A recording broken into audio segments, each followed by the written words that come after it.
Hello, welcome to another flight in XPlane. This time we're currently on the taxiway at Doncaster Sheffield. You can see we've just left the gate. We're on taxiway Alpha, heading down to runway 20.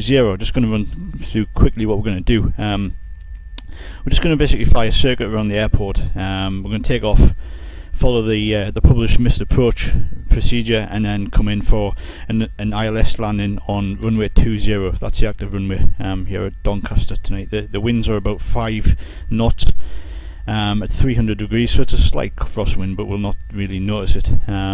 So what I've got to do first is taxi down to the runway threshold, so I'll get that into motion now, and then we'll sort of quickly run through what we're going to do, and we can get into it. So I'm just going to taxi down, probably quicker than normal to be honest, just to get this going.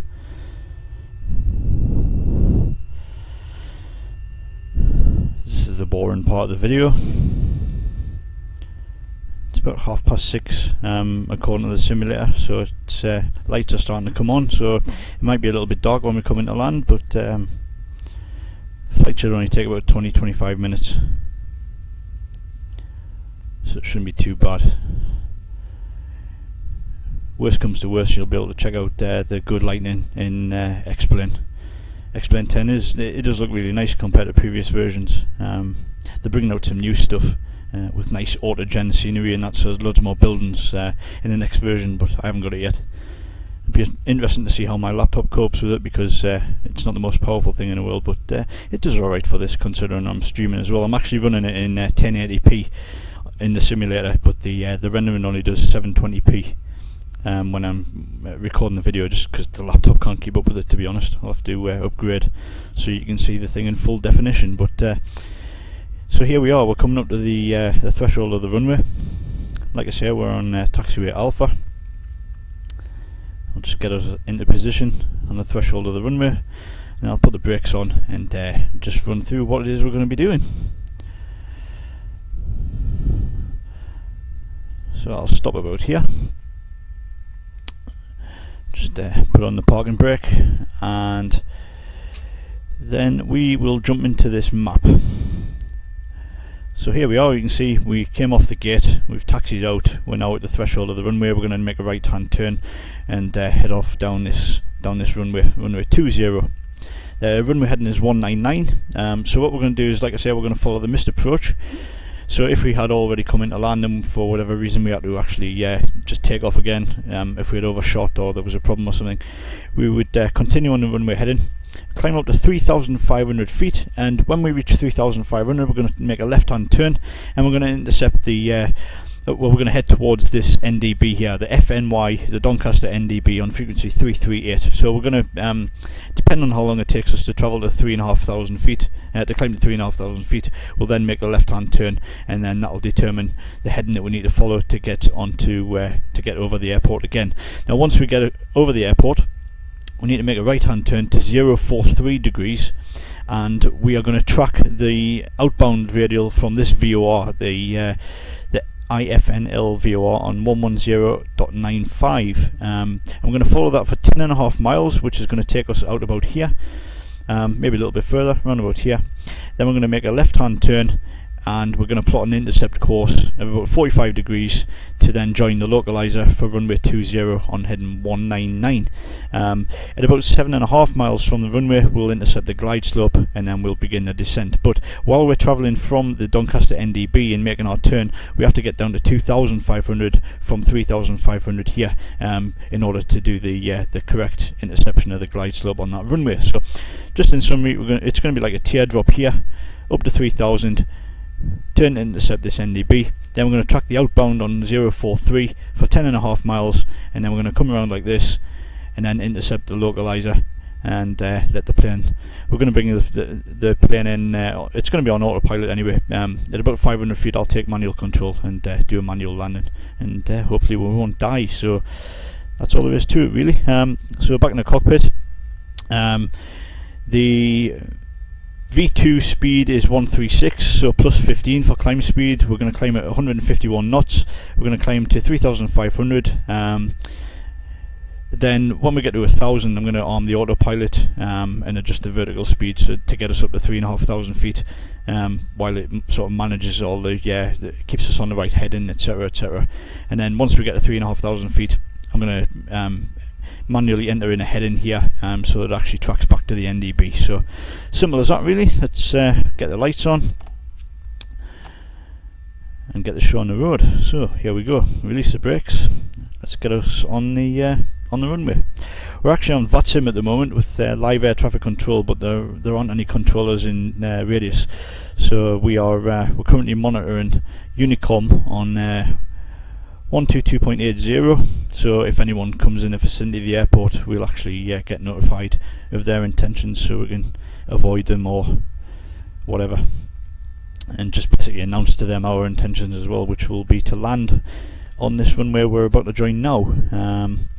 I've got all the frequencies already tuned in. If you look at the NDB frequency for 338, that's tuned in, and the ILS 11095. So everything is good to go. So we're just on the runway now, just making the turn. Again, the heading's 199.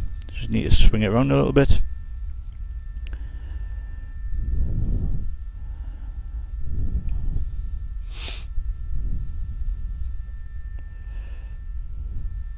Not quite in the centre, but it'll do.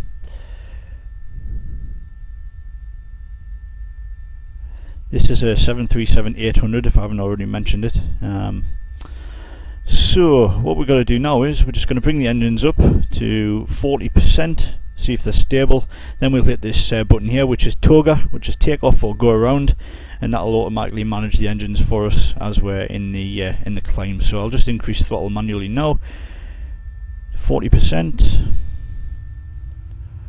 They're both stable. Release the brakes. Press TOGA, and the computer's managing the throttles for us now, and we can concentrate on the climb.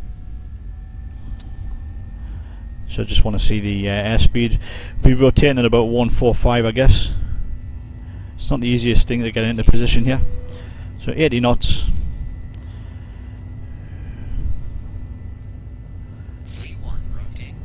So rotate, and we're about to start the climb. Flight director is telling us to pitch up a little bit. I'll bring the gear up. Oops, shouldn't have used the keyboard there, but never mind. So again, we're looking for about 1,000 feet before I engage the airport, the autopilot, sorry. Which is there. A couple hundred feet to go. Landing gear's coming up. We're 1,000 feet, so I'll now put in the autopilot, vertical speed hold, and heading hold, and I'm going to increase the speed before I engage that to where we are now. 190 will do. So the autopilot's in complete control of the airport, the aeroplane. I'm just going to, we're currently coming up on 2,500 feet. Don't know why that turned off. Alright, it's locked in, so it's gonna level off at 3,500 feet. We're currently on the runway heading, and we're doing 190. We're gonna leave flaps 5 for now. We'll just lock the landing gear in place. And if I switch to rose mode on a navigation display, you can actually see the NDB is pointing directly behind us, and it's obviously pointing to the airport, which is where we came from, so that makes sense. So what we're going to do is we're going to wait for the aircraft to level off. It's currently coming up on 3,200, so we've got 300 feet to go. Once it does that, I'm going to make a left-hand turn, and then we'll swing it around and come back to where this NDB is. So have a quick look outside. Not much to see, just lights starting to come on. I think that would be Sheffield in the distance or something.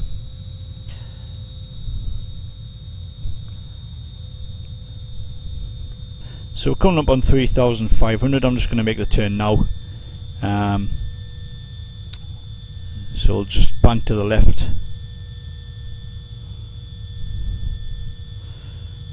And you can see the pink line on the on the navigation display, I'm actually turning it behind us, so it's going to point to the blue NDB line. That basically means that the aircraft's heading directly towards the NDB. And next thing to do really is to just watch for it moving out of the way. At that point we've crossed it, so we need to make our right hand turn to 043 and track the outbound radial of the VOR, which we'll switch to that in a moment. We'll switch to that once we've crossed the NDB, and follow that out for 10.5 miles, and then make a turn for the runway well. We descend to 2,500 feet.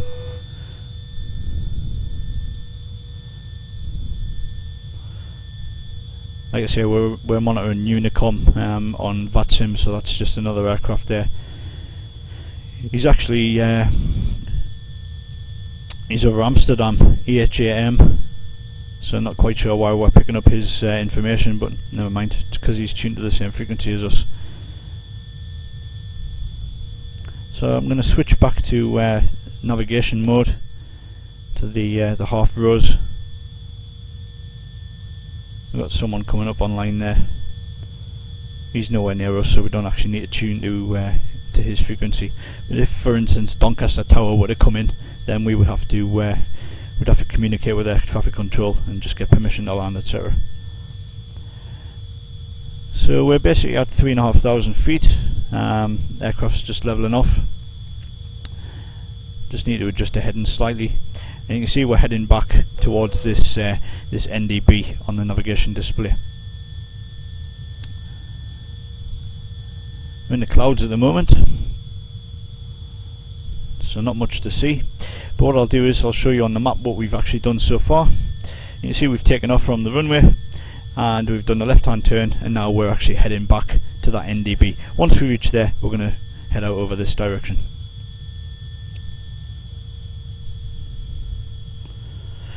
By the way, that buzzing noise is the flight management computer. It's telling me to increase the altitude, because normally we would be going onto the into our cruise and stuff now. We'd be a lot higher than 3,500 feet. So I can just clear that.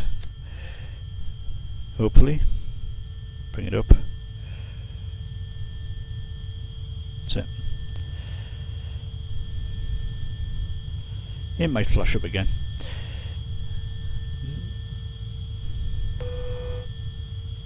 Just ignore it then.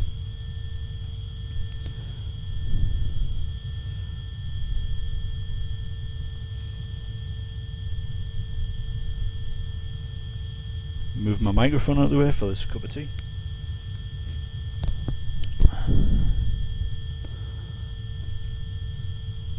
So again, if you watched my Innsbruck video, you'll know all about the NDBs. When we're actually crossing them, the pointer goes behind us. It kind of swings around to let us know that it's now behind us, and at that point that's when we move on to the next stage of the navigation. We'll switch to the VOR, which is already tuned in, and turn to 043. By the way, I'm getting this information from this. This is a chart for Doncaster Airport for this particular approach. That basically tells me all of the different headings that I need to follow and the procedures I need to follow to do the approach correctly. So you can see this NDB is actually starting to swing around now, which means we're about to cross it. So we'll just get ready to flick to the VOR.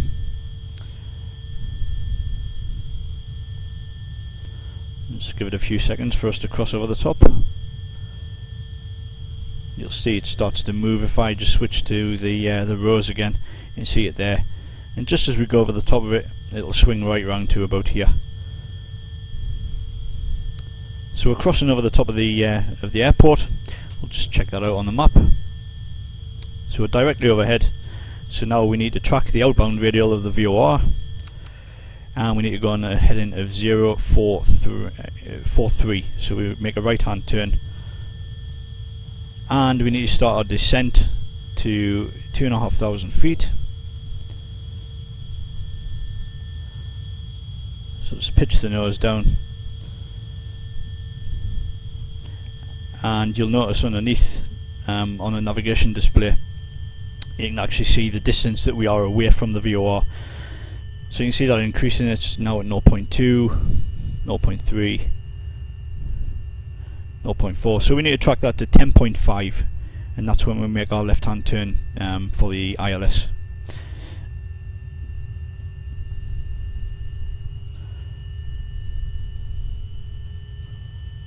So we're popping out of the clouds now.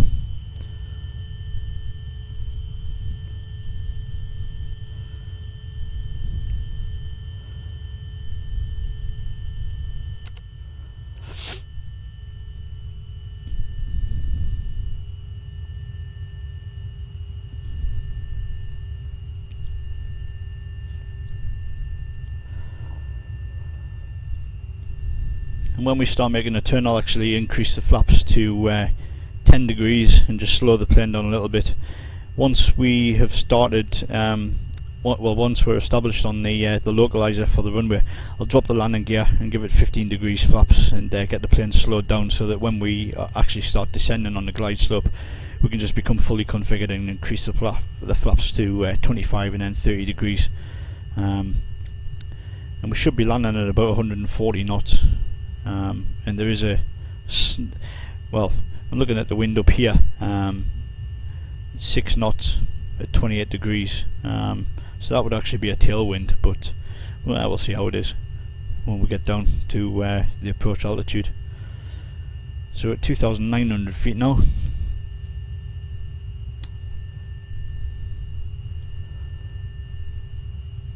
We've done 3.5 miles.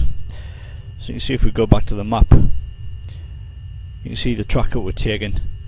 So yeah, we're going to be about here when we make our turn back for the runway.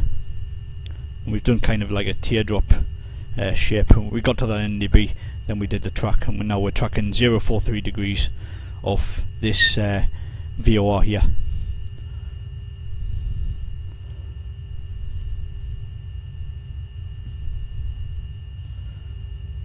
Just going to turn that little window off.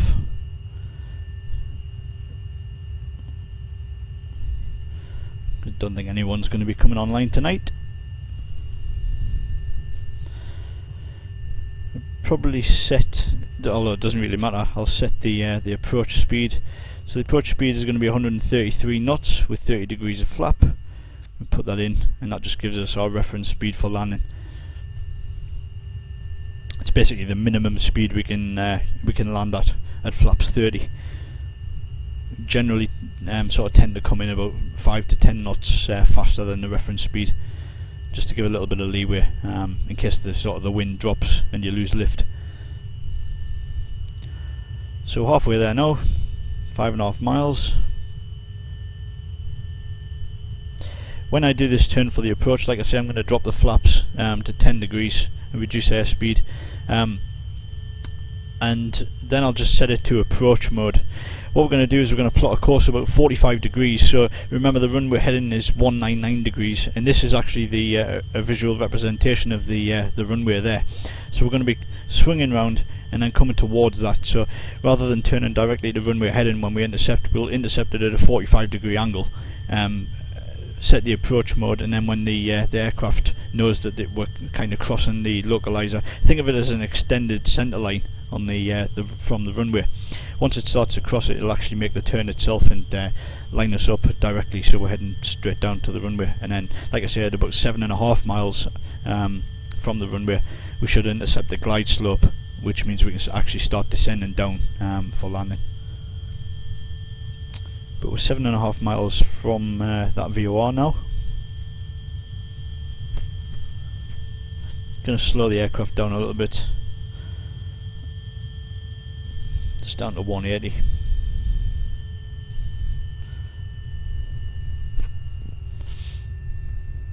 We're not going to use auto land today,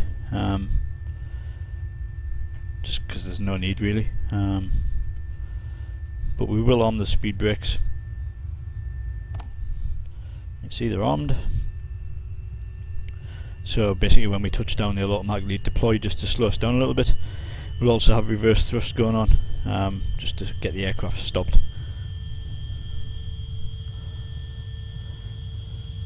So we've got about just over a mile to go, 9.5. So yeah, the 45 degree intercept course for this will basically mean 199 plus 45 is what, 244. So we'll take a left turn to 244 degrees, 245 degrees, and that'll put us on the intercept course for the runway heading. So half a mile to go, and then we'll start to swing it around.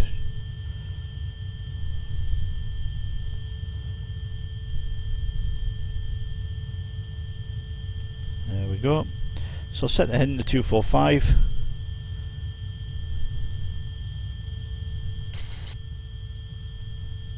And as you can see, we're now turning. Not that you can see much out the window because it's getting a little bit dark. In fact, I'm going to reduce the brightness of the panel just to make things a little bit nicer.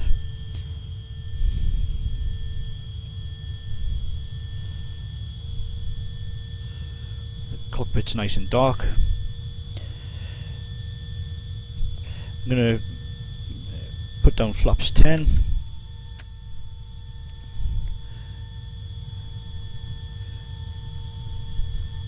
And you can see the heading that we've plotted on this dotted pink line is about 45 degrees to the runway centre line.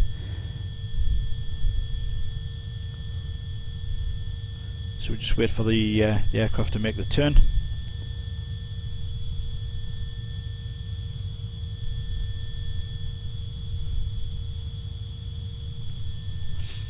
You see that turn's actually taken us another just over a mile away from where we actually started it.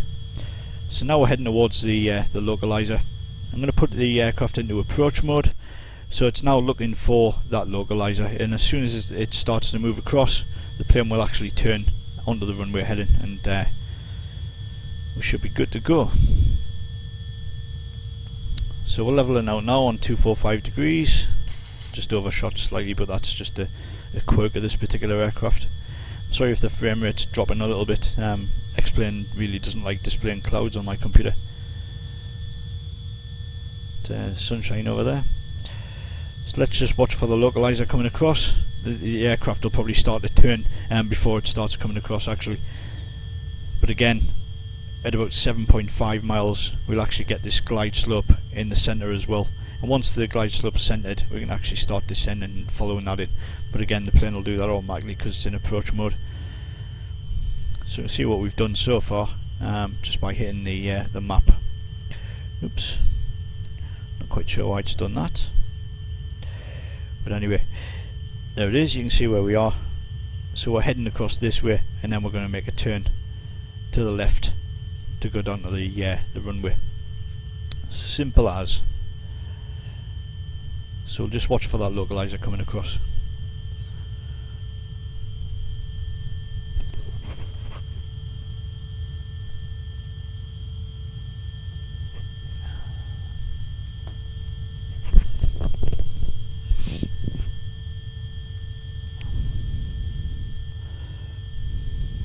This is all fully computer controlled because I've not touched the joystick or anything since we took off. Plane's been maintained its own altitude and stuff on autopilot. It's only sort of the final phase of flight where I'll actually take manual control. So there's the motorway that goes past the airport, so you should actually see us making this turn any second now. We'll watch for that coming across. And there's the aircraft going, it's making its bank to go on the runway heading. So what we'll do is we'll set, as if we were going to do a missed approach, we'll set the heading to 199, although the aircraft isn't actually following the heading at the moment. It's in approach mode. 199 is runway heading, so if we do need to abort the landing, then we'll obviously start from scratch really. And the idea being that we would just follow runway heading and climb to 3,500 and start again. That's the missed approach for this runway. So we're currently at 8 miles. You can see the glide slope coming down. So once it reaches the centre, the plane will no longer be holding 2,500. It'll actually start to descend. I'm going to put the landing gear down now. No, I'm not. Yes, I am. And then I'm going to put flaps 15 as we start to descend.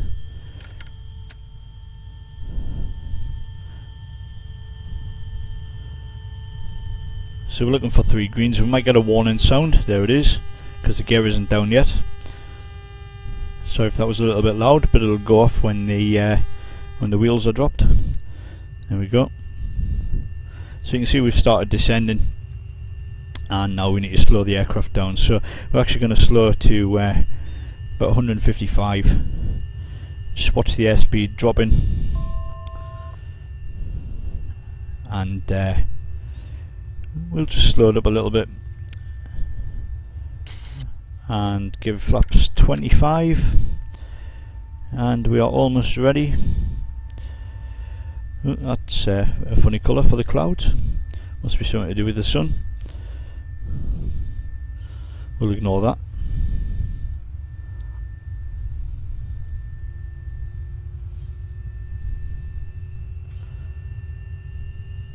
So at 155 knots, we'll go 30 degrees of flaps, and we are ready for landing. So we're going to put the reference speed in, be 147 or thereabouts. That should do us well enough to get us on the ground. Still in the clouds. Oh, we just popped out, and there you can see the runway in sight, and there's Doncaster Airfield, Doncaster Robin Hood, or Doncaster Sheffield. EGCN is the ICAO code, AO code, if you want to try this for yourself. We're fully configured for landing, we're ready to go. I'm going to take out auto throttle.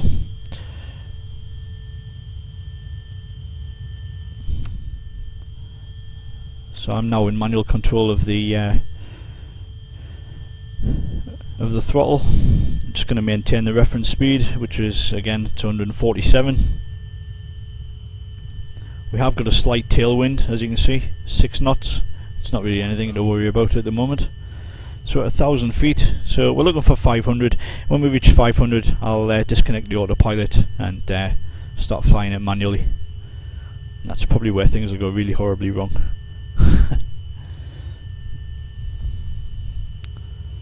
So 800 feet on the radar altitude there, just descending towards the runway. We're right on the centre of the glide slope, right on the centre of the localizer, so we're looking good.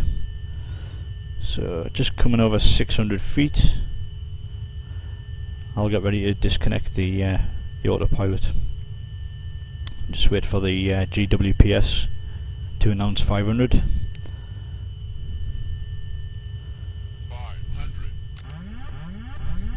There we go, so we're completely disconnected. So I've got manual control of the aircraft. To be honest, it should just fly down. We're a little bit slow, but we're still doing alright. Slightly below the glide slope, but I'm not going to make any changes at the moment.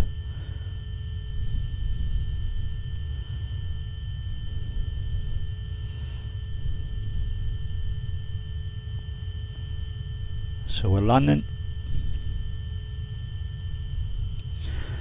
Just reduce the throttle slightly. 50. And a little bit of a flare. Just let the aircraft settle on the runway.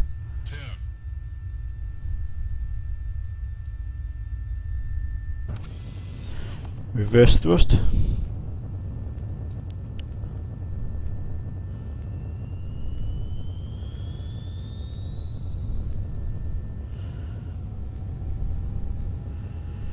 And about 80 knots we'll take the reverse thrust in and just start applying the brakes.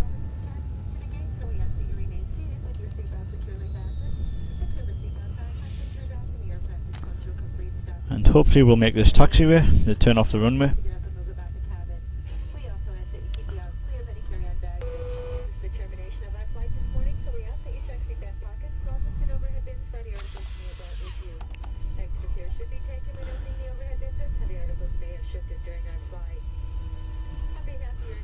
All good.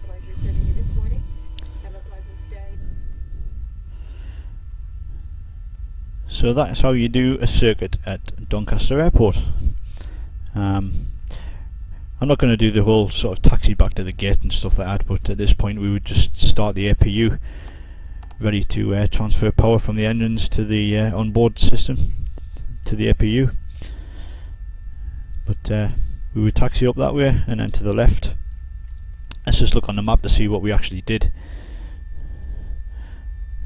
Zoom out a bit. So you can see we went in a little teardrop pattern there, tracking that NDB back to the airport, and then we did a 043 track of the outbound radial from the IFNL VOR to 10.5 miles, and then we just plotted an intercept course back on 245 degrees to the runway, which was on 199. Followed it back, got to 7.5 miles and started descending. Remember, we got to 3,500 by here, 2,500 by here, and then we were ready to intercept the ILS for the runway. Job is good, and hope you enjoyed the video. Thank you for watching. If you wouldn't mind liking the video and subscribing, that would be appreciated. See you in the next one. Cheers.